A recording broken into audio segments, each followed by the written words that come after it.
नमस्कार दोस्तों, मैं प्रमोद शर्मा आप सभी का अपने चैनल पे स्वागत करता हूं। हमारे चैनल पे बने रहने के लिए और हमारे चैनल से नई नई जानकारी और एजुकेशन से संबंधित चीज़ें जानने के लिए हमारे चैनल को सब्सक्राइब कीजिए और साथ में बेल आइकन को भी दबाइए। ऐसा करना बिल्कुल फ्री होता है, ऐसा करने से आपका कोई पैसा नहीं कटता है। ठीक है, तो बस सब्सक्राइब और बेल आइकन दबाने से हमारे जो अगली वीडियो आने वाली है या जो मैं अगली वीडियो डालने वाला हूँ, आपको कुछ सिखाने वाला हूँ, तो उसकी नोटिफिकेशन आप तक पहले पहुँच जाएगी। तो इस पे ये इन चीज़ों के लिए आप हमारे चैनल को जरूर सब्सक्राइब कीजिए। ऐसा करने से आपका कोई नुकसान नहीं होगा, कोई पैसा नहीं कटेगा। ठीक है, तो पढ़ेंगे आज हम जीरंड। तो जीरंड आपको बताया गया था कि वर्ब की फर्स्ट फॉर्म और साथ में आईएनजी यानी प्रेजेंट पार्टिसिपल जैसा दिखता है ये। ठीक है, और जो जीरंड होता है ये सब्जेक्ट में नाउन या प्रोनाउन की तरह काम करता है, यानी ये सेंटेंस में सब्जेक्ट या ऑब्जेक्ट की तरह इस्तेमाल किया जाता है, जैसे नाउन प्रोनाउन इस्तेमाल किए जाते हैं। ठीक है, तो इसके बारे में जानकारी लेंगे। ए जीरंड इज ए वर्ब। तो एक जीरंड भी एक वर्ब ही है, वर्ब फॉर्म यानी वर्ब का रूप है, that work as a noun और प्रोनाउन इन ए सेंटेंस। तो सेंटेंस में एक नाउन और प्रोनाउन की तरह इस्तेमाल होता है, यानी सेंटेंस में नाउन प्रोनाउन क्या काम करते हैं, सब्जेक्ट ऑब्जेक्ट बनना या प्रीपोजिशन का ऑब्जेक्ट बनना, ठीक है, या वर्ब का ऑब्जेक्ट बनना। तो यही काम ना जीरेंड भी कर सकता है। ठीक है, तो कुछ रूल्स और यूजेस पढ़ेंगे जीरेंड के बारे में, जिसको बच्चे जो हैं लेके कन्फ्यूजन रहते हैं और कई जगह ढूंढते फिरते हैं। तो उसको हमने इस पूरे वीडियो में पूरा बताया है, मतलब ढूंढ ढूंढ के, तो जो आपका समय बचाएगा। तो पहला है कि जीरन गेट स्ट्रक्चर ऑफ वर्ग की फर्स्ट फॉर्म प्लस आईएनजी। तो जीरन का स्ट्रक्चर कैसे बनता है, तो वर्ग की फर्स्ट फॉर्म में आईएनजी जोड़ने से बनता है। जैसे हमने टीच माने सीखना होता है ना, तो टीच में आईएनजी जोड़ दिया तो टीचिंग। तो टीचिंग आपका जीरंड हो गया। तो टीचिंग इज एन आर्ट। तो टीचिंग इज एन आर्ट में जो इज है ये आपका क्या हो गया, मेन वर्ब, और मेन वर्ब से पहले क्या आते हैं, सब्जेक्ट आते हैं। तो यहाँ पे टीचिंग आपका सब्जेक्ट की तरह काम कर रहा है, तो यानी वर्ब की फर्स्ट फॉर्म प्लस आईएनजी अगर सब्जेक्ट का काम कर रहा है और नाउन प्रोनाउन की तरह आया है सब्जेक्ट के स्थान पे, तो ये आपका जीरंड हुआ। ठीक है, 2 नंबर पे सीखेंगे a gerund can be used as the subject और ऑब्जेक्ट ऑफ ए सेंटेंस। एक जीरंड का इस्तेमाल एक सेंटेंस में सब्जेक्ट और ऑब्जेक्ट दोनों रूपों में किया जा सकता है। तो यहाँ पे दोनों का एग्जांपल लिया है। टीचिंग इन एज आर्ट, तो टीचिंग यहाँ पे वर्ब से पहले आया है तो सब्जेक्ट का काम कर रहा है। आई लाइक यूर टीचिंग, तो लाइक आपका मेन वर्ब है, मेन वर्ब के बाद यूर टीचिंग। तो टीचिंग एकदम नाउन यानी ऑब्जेक्ट की तरह आया है, और इसके पहले यूअर जो है ये आपका एडजेक्टिव होता है। ठीक है, पजेसिव एडजेक्टिव। तो आपका टीचिंग जो है ये वर्ब का ऑब्जेक्ट बन रहा है, यानी ऑब्जेक्ट की तरह इस्तेमाल हुआ है, नाउन की तरह हुआ है। ठीक है, a gerund can be change into plural form. हमने जीरंड को प्लूरल फॉर्म की तरह इस्तेमाल कर सकते हैं। प्लूरल कैसे बनाते हैं आप जानते हो, वर्ब में मतलब कोई वर्ड होता है उसमें एस या ये जोड़ने से प्लूरल बन जाता है, तो ऐसे ही आप जीरंड को भी प्लूरल बना सकते हो। तो पेंटिंग आपका जीरंड था, उसमें एस जोड़ दिया तो ये प्लूरल बन गया। तो the paintings of Salman Khan are very costly. तो painting of Salman Khan are very costly, तो जो सलमान खान की पेंटिंग है वो बहुत ही महंगी है, कॉस्टली है। ठीक है, तो पेंटिंग्स का इस्तेमाल प्लूरल की तरह हुआ था। 4 नंबर पर पढ़ेंगे a gerund can get article before itself. एक जीरन जो होता है ना अपने पहले क्या ले सकता है, आर्टिकल ले सकता है। A gerund can get article before itself. तो देखो यहाँ पे हमने आर्टिकल दा लिया है। The writing of Mohan is a very clear. तो इज आपका वर्ब हो गया, वर्ब से पहले क्या आते हैं, सब्जेक्ट, तो ये पूरा आपका सब्जेक्ट है। द राइटिंग ऑफ मोहन, तो जो राइटिंग है ना ये बिल्कुल सब्जेक्ट के स्थान पे आया है, तो जीरन किस तरह इस्तेमाल हुआ है, तो इसके पहले आप द आर्टिकल लिख सकते हो। ठीक है, a gerund can be use just after a possessive form, you are running is fast. तो लिखा a gerund can be use just after a possessive form. Possessive form जो होते हैं ना, जो अधिकार बनाते हैं, यू आर आवर, तो इनके बाद भी जीरन आ सकते हैं। जैसे लिखा ना you are running is fast, अब ये आपका ठीक है। A gerund can be used after a preposition. तो एक प्रीपोजिशन के बाद भी जीरन का इस्तेमाल हो सकता है। जैसे लिखा I have a pen for to write, तो टू राइट आपका जीरन नहीं है, ये इन्फिनेटिव है। तो प्रीपोजिशन के बाद आपने पढ़ा होगा कि हम फुल इन्फिनेटिव का इस्तेमाल नहीं करते, गलत है। तो हमें क्या इस्तेमाल कर सकते हैं, यानी तो हम ये कह सकते हैं I have a pen for writing. तो ये फॉर क्या है, प्रीपोजिशन। तो प्रीपोजिशन के बाद जीरन आ सकता है, और जब प्रीपोजिशन के बाद जो भी आते हैं वो नाउन या प्रोनाउन होते हैं, यानी प्रीपोजिशन को ऑब्जेक्ट कहलाते हैं। तो ये वर्किंग आपका नाउन की तरह या प्रोनाउन की तरह काम कर रहा है, तो जीरन कहलाया, क्योंकि प्रीपोजिशन के बाद ऑब्जेक्ट आते हैं। तो ये आपका जीरन हुआ, ठीक है।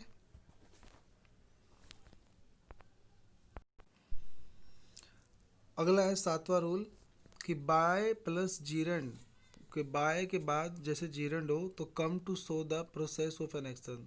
तो कभी भी बाय के बाद जीरंड है तो ये एक्शन के काम करने के ढंग को बताता है, ठीक है, प्रोसेस बताता है। तो he earn money by working hard. तो वो पैसे कमाता है। अब काम करने का यहाँ पे तरीका बताया गया है कि वो पैसे कमाता है, तो तरीका क्या है, प्रोसेस ऑफ एक्शन क्या है, तो वो है बाय वर्किंग हार्ड, यानी कठोर मेहनत करता है, ठीक है। तो बाय के बाद जीरन यानी वर्क की फर्स्ट फॉर्म आईएनजी आ सकता है, तो ये करेक्ट हुआ आपका। ऐसे लिखा है कि विदाउट के बाद जीरन आ सकता है, तो come to ignore a process of action. तो एक्शन के प्रोसेस को इग्नोर करने के लिए इसका इस्तेमाल किया जाता है विदाउट। तो जैसे he earn money without working hard, तो यहाँ पे इग्नोर कर रहा है कि वो पैसे तो कमाता है लेकिन विदाउट वर्किंग हार्ड, बिना मेहनत कमाता है। तो इग्नोर करने के लिए हम विदाउट के बाद भी जीरन का इस्तेमाल कर सकते हैं, ठीक है। नोवा रूल लिखा है कि ऑन के बाद जीरंड आता है ना, तो जब कोई क्रिया किसी अन्य क्रिया के प्रतिक्रिया स्वरूप होती है तो उस प्रतिक्रिया सूचक के लिए ऑन प्लस जीरंड आता है। जैसे ऑन आस्किंग, तो पहले कहता है पूछने पर फिर एक एक्शन हुआ, तो यानी हम एक एक्शन के बाद जब एक और एक्शन होता है तो हम ऑन के बाद जीरन, यानी आस्किंग में जीरन छुपा हुआ है, तो ऑन के बाद हम जीरन यानी वर्ब की फर्स्ट फॉर्म आईएनजी लिख सकते हैं। On asking, on beating. तो on asking he did not say anything, तो पहले ये एक्शन हुआ फिर ये एक्शन हुआ, तो ये करेक्ट हुआ। ऐसे on beating he began to cry, तो पहले ये एक्शन हुआ होगा फिर बाद में ये एक्शन हुआ होगा कि पहले से पीटा गया तो वो उसने रोना शुरू कर दिया, ठीक है। तो जब कोई क्रिया किसी अन्य क्रिया के प्रतिस्वरूप होती है तो उस प्रतिक्रिया सूचक क्रिया के लिए, यानी जो क्रिया पहले हुई है उसके साथ हम ऑन और जीरन का इस्तेमाल कर सकते हैं, ठीक है।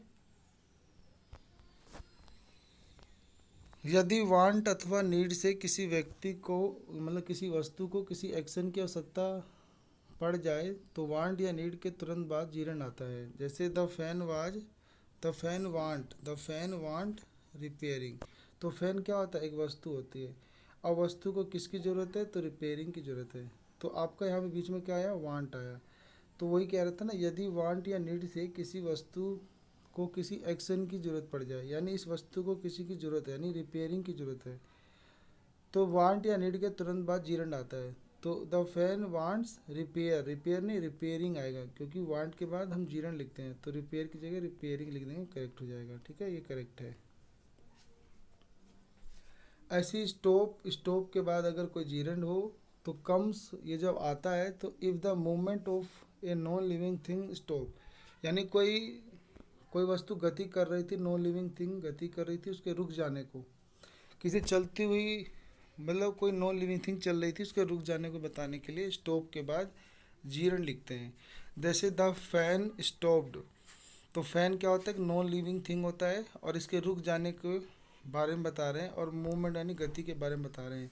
तो अब उसके लिए इनके बाद क्या आएगा, स्टॉप के बाद जीरन आएगा। तो स्टॉप के बाद हमने क्या लिख दिया, moving. The fan stopped moving, पंखे ने चलना बंद कर दिया, ठीक है, या गति करना बंद कर दिया। गो या कीप या कैरी के बाद ऑन या ऑन प्लस जीरन आता है तो कोई कार्य जारी रखने के बारे में आता है। जैसे ही कीप ऑन लाफिंग, ये गलत है, तो ही केप्ट ऑन लाफिंग, तो ये आपका बिल्कुल सही स्ट्रक्चर हुआ। तो याद कर लेंगे, गो कीप और कैरी के बाद अगर कभी प्रीपोजिशन ऑन आता है तो ऑन के बाद आपको जीरन का इस्तेमाल करना है, जो बताएगा कि कोई काम जारी है। तो ही कीप ऑन लाफिंग, उसका हंसना जारी है। 13वां रूल है कि not comes to qualify a gerund in negative sense, no is not use for it, यानी जीरन का इस्तेमाल जब नेगेटिव सेंस में होता है तो इसके साथ नोट का इस्तेमाल किया जाता है, नो का नहीं। जैसे हमने लिखा he has advise me for no going there, तो नो नहीं आएगा क्योंकि ये गोइंग क्या है, ये आपका जीरंड है, क्योंकि ये प्रीपोजिशन के ऑब्जेक्ट का काम कर रहा है तो जीरंड हुआ। और इसके पहले आपने नो लिखा है तो नो नहीं, नोट का इस्तेमाल होता है, तो इसीलिए ऊपर वाला गलत हो गया, नीचे वाला सही हो जाएगा। He has advise me for not going there. ठीक है। अलो या ऑर्डर या एडवाइस या सजेस्ट या प्रोहिबिटेड या फॉरबिड, इन सब एक्सेट्रा के बाद पजेसिव केस हो तो उसके बाद जीरंड आता है। जैसे ही अलो माई गोइंग देयर, ये सही है आपका। ही अलो मी गो देयर, तो ये भी आपका सही है। तो ये आपने सीखा था कि अगर ऑब्जेक्टिव केस है तो फुल इन्फिनेटिव आता है, और अगर पजेसिव केस है तो फिर जीरंड आता है। तो ये दोनों आपके सही हैं। 15 में लिखा है कि वर्ब के बाद अगर ऑब्जेक्ट हो और ऑब्जेक्ट के बाद प्रीपोजिशन हो तो उसके बाद जीरंड आ सकता है। तो जैसे लिखा है ही कीप्स, तो कीप्स अ पेन, तो वर्ब हो गया, ये ऑब्जेक्ट हो गया। अब फॉर प्रीपोजिशन हो गया, तो प्रीपोजिशन के बाद जीरंड आ सकता है। तो he keeps a pen for writing, ये सही है। ठीक है। 16वां रूल है सीम या लुक या अपीयर। ठीक है, ये इसको छोड़ देना है। तो सीम, लुक, अपीयर, हैपन, इनके बाद टू बी प्लस जीरंड आता है। ठीक है, टू बी प्लस जीरंड आता है। ही सीम्स, तो देखो सीम्स आ गया, टू बी भी आ गया, तो फिर डांसिंग यानी जीरंड आएगा, तो ये सही है। He seems to be dancing on the stage, ये बिल्कुल सही है। एडजेक्टिव के बाद प्रीपोजिशन हो और उसके बाद जीरंड, तो ये स्ट्रक्चर सही होता है। ठीक है। तो दिस पेन इज़ गुड, तो ये गुड क्या है, प्री एडजेक्टिव, इसके बाद फोर क्या है, प्रीपोजिशन, तो प्रीपोजिशन के बाद जीरंड आ सकता है। ठीक है। रिमेंबर या फॉरगेट प्लस जीरंड का प्रयोग बीती हुई बातों के लिए किया जाता है।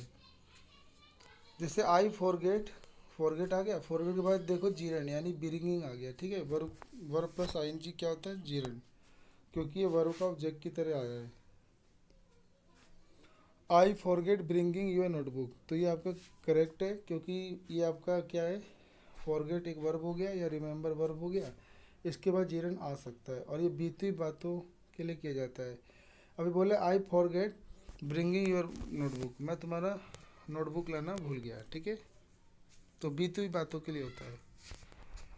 सॉरी के बाद फोर प्लस जीरंड गलती करने के बाद की माफ़ी के लिए होता है। गलती करने के बाद, ये याद रखना आप। ठीक है, I am sorry for disturbing you, तो यानी पहले परेशान किया होगा और अब माफ़ी मांग रहा है उसके लिए। ठीक है, तो सॉरी के बाद अगर फोर हो तो फोर के बाद डिस्टर्बिंग आएगा। ठीक है, अगर परेशान कर चुका है तो डिस्टर्बिंग आएगा, परेशान अगर करने वाला है, परमिशन मांग रहा है, तो फिर आपने पढ़ा था इन्फिनेटिव आता है, टू प्लस वी1। ठीक है। when, while, before, after, since, along, due to, owing to, because of, इनके इन वर्ड के बाद जीरंड आता है अधिकतर। ठीक है। He seems a good while dancing. ठीक है, तो देखोगे यहाँ पर हमने क्या लिखा है, he seems a song while, तो वाइल के बाद हम क्या लिख सकते हैं, जीरंड लिख सकते हैं, करेक्ट है। सब्जेक्ट के बाद अगर ऑक्सिलरी वर्ब हो, उसके बाद वर्ब की थर्ड फॉर्म हो, ठीक है, और तो उसके बाद टू हो और टू के बाद जीरंड, तो एक खराब आदत बताता है। ठीक है, या बुरी आदत। जैसे ही इज़ एडिक्टेड टू, तो इज आपका क्या है, ऑक्सिलरी वर्ब, और एडिक्टेड क्या हो गया, वर्ब की थर्ड फॉर्म, तो इसके बाद अब टू भी आ गया, तो टू के बाद जीरंड आता है, तो स्मोक नहीं स्मोकिंग आएगा, ये करेक्ट है। ठीक है, तो he is addicted to smoking, ये आपका करेक्ट हुआ। तो मिलते हैं अगली वीडियो में और इसके आगे पढ़ेंगे पार्टिसिपल।